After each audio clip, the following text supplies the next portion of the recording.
What is up, everyone? Welcome to the very first episode of Goats Golf Highlights. For me, your host, Patrick, also known as PJR. I'm going to be bringing you the latest golf tournament news, recaps, and what to look for in the upcoming weeks. And this week, we're going to be discussing, the Pebble Beach Pro Am, Liv Golf with Joaquin Niemann shooting that 59, Ron's Legion, Team Legion, winning the very first event of their ever Liv career. And we're going to be talking about the upcoming waste management tournament as well. First, I want to thank my sponsors, or my brand partners, not really sponsoring this, but they're partners with me personally. I'd like to thank Sqairz, Swannies, and the upcoming Jay Butler partnership, which I'm very, very excited about. I'm going to be dropping some promo codes in the description, so make sure if you're interested in getting into some golf gear and saving some money, check it out, all right? So, interesting week at Pebble Beach. It was the Pro Am, only a 54-hole event. It was cut short due to tumultuous weather. The weather was just as unpredictable as me making decisions on a late Friday night. So it was a crazy tournament. It was a crazy week. You can't really take the win away from Wyndham Clark, who shot a 12 under 60, breaking the course record on Saturday to take the lead. And not only that, he made about 190 feet worth of putts, which I believe is the record at Pebble Beach as well. And that's not including like this 20-something foot putt that he made off the green to save bogey after having a left-handed chip literally go sideways on him. So it was an incredible win on his part. I know it was cut short, and they're giving the PGA Tour some flack for that, and a little bit of that rightfully so. I do agree they should have been a little bit more prepared. If they were talking about it, maybe they should have made Sunday 36 holes, but I feel like we're really nitpicking the PGA Tour right now, and I feel like that's kind of unfair of us. There's a lot happening politically within golf, and I just don't think we need to be focusing on such small issues. Let's get back to the big picture, which is just getting everybody, well, the best golfers in the world competing against each other. But who's to say he would have won? Yes, he did have the lead after going into Sunday or Monday, whatever day would be. But he had 8 golfers within 4 strokes of him. I mean, he had Ludwig Oberg, who was right behind him. He has world number 1 Scotty Scheffler right behind him. You had JT, who's found his form again, right behind him. And then you had Matthew Pavon, which I didn't expect him to play well back-to-back weeks, but he won last week, and he's the first Frenchman to ever win on the PGA Tour. So there's a lot going on there, and I'm not going to take the win away from Wyndham. Couple reasons. What a performance on Saturday from him, as well as he decided to play on the PGA Tour instead of Liv. He admitted that he was in talks with Liv, and he decided to take legacy over money. So I think we should give him a little bit of grace here. I'm not going to say just give him the win, but a 60 record-breaking round, record-breaking putts. He walked away from Liv. Let's not hate on this guy. Let's enjoy this for definitely what it is. On top of that, we had the Pro Am event, which Rory McIlroy won with Jeff Rhodes, and Jeff Rhodes basically carried Rory like a backpack for 2 days straight. So apparently Rory needed the partner, so they won the Pro Am event. Rory didn't play well. He started off hot, then he took a double bogey, and then it just completely all went to shit for him. So is what it is. I was really looking forward to his performance out there because I feel like he should have played the course very well, especially after coming in second place and first place over in Dubai. It is what it is, though. So let's hop into the Liv Golf talk real quick. We had Joaquin Niemann win after a 4-hole playoff in the dark against Sergio Garcia. It was so dark that Sergio's mood, you couldn't even see it. He shot a 59 to win the event, which is incredible. I believe that is his career low round. He's been playing on the DP World Tour lately, trying to get into the majors.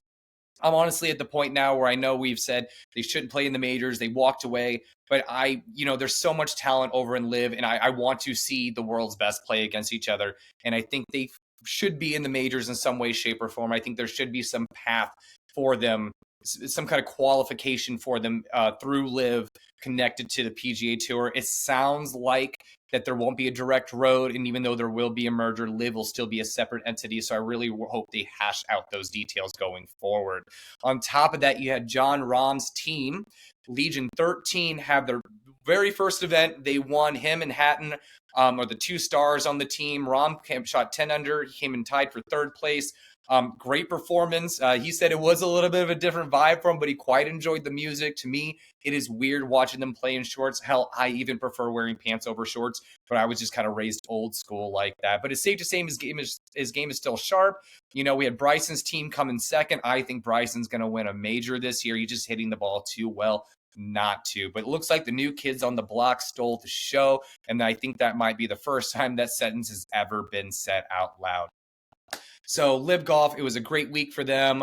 It's the viewership; they're still hitting some glitches there, so I wasn't able to watch a whole lot of it, but I was following along the entire time. But what's coming up is maybe the most popular week in golf.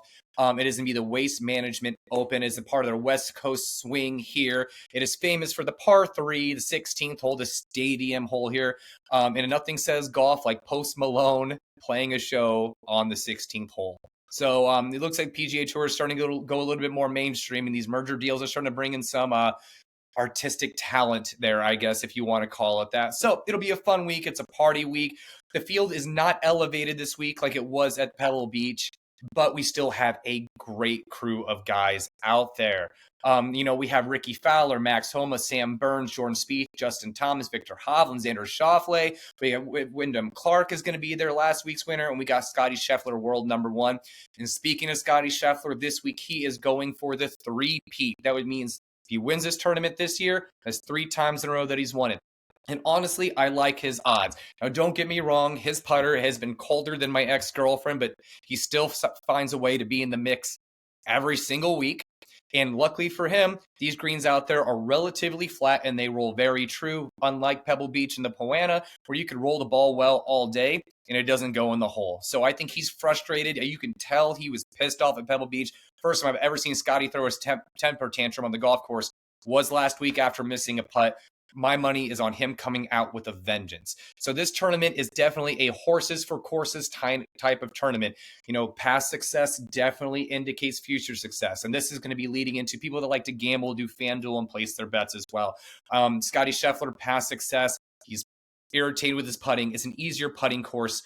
Putting, I'm not going to say doesn't matter here, but it's definitely one of the least favorable statistics as far as dictating winner out there. Is very much a ball striker's course and a scrambler's course. And those are two things that Scottie Scheffler does incredibly well. He's been very frustrated lately, but I think he's set up to tear up Scottsdale. On top of that, I really like someone like Carl Wan this week. He's an Arizona golfer. This is his debut event. He has a couple of top 6s in the Farmers Insurance and the Amex. I really like him for this tournament as well. I think Sahith will be up there too. But if you want a good sleeper pick, I really like Carl Yuan. You might want to throw him in your FanDuel lineup. Burnsy's been playing well, but he really hasn't been able to string together 4 rounds. So maybe this will be the week, and he tends to play Arizona golf very good as well. So we're going to see some really good golf. Ricky's trending as well. He likes this golf course. He's won there before. I think he's good for a fantasy lineup, and it seemed like he was starting to heat up at Pebble Beach as well. So very exciting last week in golf. I feel like golf season is really starting to get under its way. The Waste Management is always a good time. If you're going to the event, please make sure you're staying safe, hydrate. It gets rowdy there. I've never experienced it for myself, but if anyone wants to throw me a ticket, I'm not going to say no. All right? So I hope you enjoyed this segment. I plan on doing this every week with all the recent golf news and keeping you guys up to date on everything. I can't wait for the next episode in Riviera. There's a lot to talk about. It'll be Tiger's debut of the year. He's debuting his new apparel line as well. Can't wait to get into all of this with you guys. So I appreciate you checking this out. Make sure you like, subscribe, hit all the buttons and stuff and things. And remember, what's the best that could happen? I'm sending my love to you guys. Deuces.